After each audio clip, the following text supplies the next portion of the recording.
আসসালামু আলাইকুম, স্বাগতম জানাচ্ছি বিবিসি নিউজ আন্তর্জাতিক সংবাদে। শুরুতেই সংবাদ শিরোনাম, এরপর বিস্তারিত। রাশিয়ার হামলায় ইউক্রেনের বিদ্যুৎ গ্রিড ক্ষতিগ্রস্ত। সুদানে ত্রাণবহরে ড্রোন হামলায় নিহত এক। জাতিসংঘ। মালয়েশিয়ায় ক্রেনের নিচে চাপা পড়ে বাংলাদেশি যুবক নিহত। জুনের মধ্যে যুদ্ধ শেষ করতে রাশিয়া ইউক্রেনকে চাপ দিচ্ছে যুক্তরাষ্ট্র। জেলেন্সকি। দর্শক, এতক্ষণ শুনছিলেন সংবাদ শিরোনাম। এখন বিস্তারিত। আপনি যদি ইসরায়েলের ধ্বংস চান এবং মুসলিমদের পাশে থাকেন, তাহলে ভিডিওতে লাইক করে চ্যানেলটি অবশ্যই সাবস্ক্রাইব করে দিবেন এবং আপনার মূল্যবান মতামত অবশ্যই কমেন্টে লিখে জানিয়ে দিবেন। এখন বিস্তারিত। রাশিয়ার হামলায় ইউক্রেনের বিদ্যুৎ গ্রিড ক্ষতিগ্রস্ত।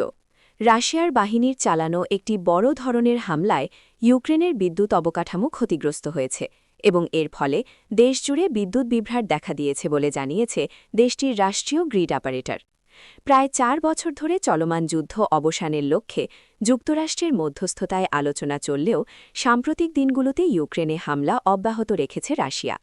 ইউক্রেনীয় কর্মকর্তারা অভিযোগ করেছেন, রাশিয়া পরিকল্পিতভাবে ইউক্রেনের জ্বালানি অবকাঠামোগুলোকে লক্ষ্য করে হামলা চালাচ্ছে, আর এর ফলে তীব্র শীতের মধ্যে দেশটির লাখো মানুষ আলো ও তাপ সুবিধা থেকে বঞ্চিত হচ্ছে।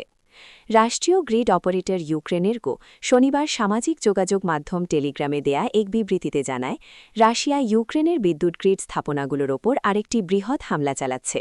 বিবৃতিতে আরও বলা হয়, শত্রুপক্ষের হামলায় সৃষ্ট ক্ষতির কারণে দেশের বেশিরভাগ অঞ্চলে জরুরি ভিত্তিতে বিদ্যুৎ সংযোগ বিচ্ছিন্ন করা হয়েছে। ইউক্রেনেরকো জানায়, বর্তমানে রাশিয়ার হামলা চলমান রয়েছে। নিরাপত্তা পরিস্থিতি অনুকূলে এলে পুনরুদ্ধার কাজ শুরু করা হবে। এদিকে আবুধাবিতে যুক্তরাষ্ট্রের মধ্যস্থতায় ইউক্রেন ও রাশিয়া জানুয়ারি থেকে দুদফা আলোচনা করেছে। আলোচনায় উভয় পক্ষ একটি বড় ধরনের বন্দি বিনিময়ে সম্মত হলেও ভূখণ্ড সংক্রান্ত বিষয়ে কোনো অগ্রগতি হয়নি। উভয় পক্ষের মধ্যে এই ভূখণ্ডগত বিরোধ আলোচনার অন্যতম প্রধান জটিলতা হিসেবে রয়ে গেছে। সুদানে ত্রাণবহরের ড্রোন হামলায় নিহত এক। জাতিসংঘ। সুদানের উত্তর কর্দোফান রাজ্যে একটি ত্রাণবহরের ড্রোন হামলায় একজন নিহত হয়েছেন। এ ঘটনায় আহত হয়েছেন আরও কয়েকজন। জাতিসংঘের মানবিক সহায়তা সংস্থা এ খবর জানিয়েছে। শুক্রবার ৬ ফেব্রুয়ারি ত্রাণবহরকে এল ওবেদের নিকটবর্তী এলাকায় যাচ্ছিল। এল ওবেদ বর্তমানে সুদানি সেনাবাহিনীর নিয়ন্ত্রণে থাকলেও আধা সামরিক বাহিনীর র্যাপিড সাপোর্ট ফোর্সেস আরএসএফ ১ বছরের বেশি সময় ধরে শহরটিকে ঘেরাও করে রেখেছে। ২০২৩ সালের এপ্রিল থেকে সুদানের সেনাবাহিনী ও আরএসএফের মধ্যে চলমান সংঘাতে এখন পর্যন্ত হাজার হাজার মানুষ নিহত হয়েছে। এছাড়াও উভয় পক্ষের মধ্যে এই রক্তক্ষয়ী সহিংসতায় লাখো মানুষ বাস্তুচ্যুত হয়েছে। সেই সাথে দেশটি বিশ্বের অন্যতম ভয়াবহ মানবিক সংকটে পড়েছে। সুদানে জাতিসংঘের মানবিক সমন্বয়কারী ডেনিস ব্রাউন জানান, এল ওবেইদ সফর শেষে তিনি হামলার পরবর্তী দৃশ্য দেখেছেন। হামলার পর যানবাহী ট্রাকগুলো জ্বলছিল। তিনি এই হামলায় গভীর উদ্বেগ প্রকাশ করে মানবিক কর্ম, সম্পদ ও সহায়তা সামগ্রীগুলোর সুরক্ষার আহ্বান জানান। সুদানে যুদ্ধাপরাধ নথিভুক্তকারী স্বাধীন সংগঠন ইমার্জেন্সি লয়ার্স জানায়, বিশ্ব খাদ্য কর্মসূচির WFPর সাথে চুক্তিবদ্ধ ওই ত্রাণবহরটি হামলার শিকার হয় এবং এর জন্য তারা আরএসএফকে দায়ী করে।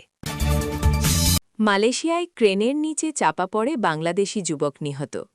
মালয়েশিয়ার জালান পেরাক এলাকায় স্পাইডার লিফট ক্রেনের নিচে চাপা পড়ে এক বাংলাদেশি প্রবাসী যুবক নিহত হয়েছেন। শুক্রবার ৬ ফেব্রুয়ারি রাত 11:15টার দিকে এ দুর্ঘটনা ঘটে। বিষয়টি নিশ্চিত করেন Kuala Lumpur traffic investigation and enforcement ডিপার্টমেন্টের প্রধান এসিপি মোহাম্মদ জামজুরি মোহাম্মদ ঈসা। তিনি বলেন, রাত 10:40 দিকে 32 বয়সী এক যুবক রাস্তার পাশে একটি সাইনবোর্ড মেরামতের কাজ করছিলেন। প্রাথমিক তদন্তে দেখা গেছে, রিমোট কন্ট্রোল ব্যবহার করে চালানো ক্রেনটি ভারসাম্য হারিয়ে উল্টে যাওয়ার আগে ফুটপাথের ধারে আঘাত করেছিল। এরপর সেটির নিচেই চাপা পড়েন বাংলাদেশি প্রবাসী ওই শ্রমিক। তিনি আরও বলেন, ক্রেনটি কাছাকাছি থাকা দুটি গাড়ির উপর পড়লে সেগুলোও ক্ষতিগ্রস্ত হয়, তবে গাড়িতে থাকা চালক বা যাত্রী কেউ আহত হননি। মোহাম্মদ জামজুরি বলেন, কুয়ালালামপুর হাসপাতালের একজন সহকারী মেডিকেল অফিসার ঘটনাস্থলেই ক্রেন অপারেটরের নিহতের বিষয়টি নিশ্চিত করেছেন। তিনি বলেন, পুলিশ ওই ক্রেনের মালিক ঠিকাদার কোম্পানিকে শনাক্ত করতে কাজ করছে। এছাড়া কুয়ালালামপুর সিটি হল থেকে ক্রেনটির ওয়ার্ক পারমিট অনুমোদন আছে কিনা সেটিও পরীক্ষা করা হচ্ছে। সেই সাথে পুলিশ ঘটনাস্থল থেকে ক্লোজ সার্কিট টেলিভিশন ফুটেজ সংগ্রহ করতে তদন্ত চালাচ্ছে। জুনের মধ্যে যুদ্ধ শেষ করতে রাশিয়া ইউক্রেনকে চাপ দিচ্ছে যুক্তরাষ্ট্র। ইউক্রেনের প্রেসিডেন্ট ভলোদিমির জেলেন্সকি জানিয়েছেন, রাশিয়া ও ইউক্রেনকে আগামী জুনের মধ্যে যুদ্ধ শেষ করতে চাপ দিচ্ছে যুক্তরাষ্ট্র। সেই সাথে আগামী সপ্তাহে ফ্লোরিডায় দুই পক্ষের মধ্যে আলোচনা আয়োজনের ব্যাপারেও প্রস্তাব দিয়েছে ট্রাম্প প্রশাসন। দ্বিতীয় বিশ্বযুদ্ধের পর ইউরোপের সবচেয়ে প্রাণঘাতী সংঘাতের অবসানে যুক্তরাষ্ট্রের নেতৃত্বাধীন উদ্যোগগুলো সাম্প্রতিক সপ্তাহগুলোতে গতি পেয়েছে। তবে ভূখণ্ড ইস্যুতে মস্কো ও কিয়েভের অবস্থান এখনও পরস্পর বিরোধী। ইউক্রেনের প্রায় 20% ভূখণ্ড দখলে রাখা রাশিয়া যে কোনো চুক্তির অংশ হিসেবে ইউক্রেনের পূর্বাঞ্চলীয় দোনেৎস্ক অঞ্চলের পূর্ণ নিয়ন্ত্রণ দাবি করছে। আলোচনা ব্যর্থ হলে বল প্রয়োগে অঞ্চলটি দখলের হুমকিও দিয়েছে রাশিয়া। অন্যদিকে ইউক্রেনের বক্তব্য, ভূখণ্ড ছাড় দিলে মস্কো আরও আগ্রাসী হবে। ফলে ভবিষ্যতে মস্কের পুনরায় আগ্রাসন ঠেকাতে ব্যর্থ এমন কোনো চুক্তিতে কিয়েভ স্বাক্ষর করবে না।